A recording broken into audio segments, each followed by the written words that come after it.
ದಾವಣಗೆರೆ ಜಿಲ್ಲೆಯಲ್ಲಿ ಸಂತ ಸೇವಾಲಾಲ್ ಜಯಂತಿ ಕಾರ್ಯಕ್ರಮದ ವೇಳೆ ಉದ್ವಿಗ್ನ ಪರಿಸ್ಥಿತಿ ನಿರ್ಮಾಣವಾದ ಘಟನೆ ನಡೆದಿದೆ.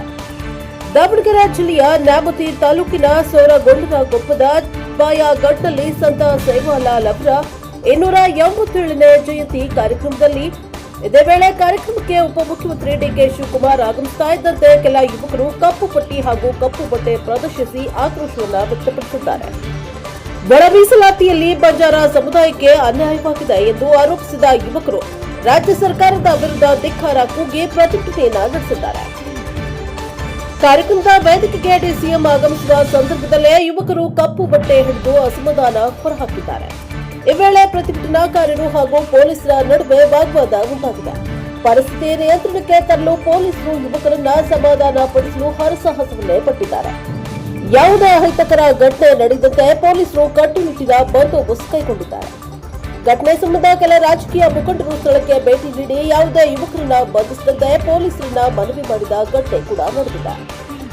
ಸ್ಥಳದಲ್ಲಿ ಕೆಲಕಾಲ ಉದ್ವಿಗ್ನ ವಾತಾವರಣ ನಿರ್ಮಾಣವಾದರೂ ಬಳಿಕ ಪರಿಸ್ಥಿತಿ ನಿಯಂತ್ರಣಕ್ಕೆ ಬಂದಿದೆ.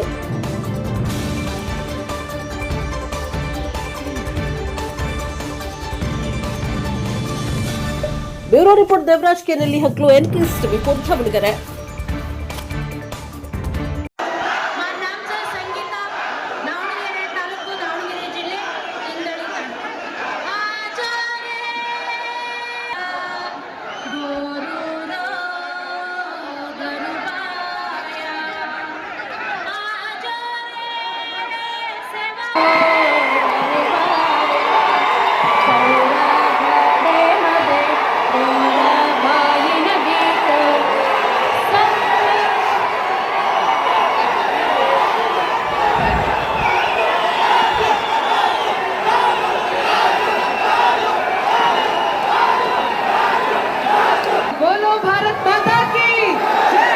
ಇದು ಕರ್ನಾಟಕದ ಸರ್ಕಾರದ ಬಹುಮುಖ್ಯ ಕಾರ್ಯಕ್ರಮ.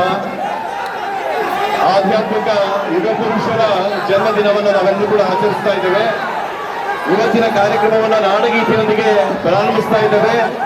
ಜಗದ ಕವಿ, ಯುಗದ ಕವಿ, ರಾಷ್ಟ್ರಕವಿ ಕುವೆಂಪುರವರು ರಚಿಸಿರುವಂತಹ ಗೀತೆಗೆ ಧ್ವನಿಯಾಗ್ತಾ ಇದ್ದಾರೆ ಶ್ರೀಯುತ ಉಮೇಶ್ ನಾಯಕ್, ಚಿನ್ನ ಸಮುದ್ರ ತಾಂಡ, ದಾವಣಗೆರೆ ಹಾಗೂ ಸಂಗಡಿಗರು. ಕನ್ನಡಕ್ಕೆ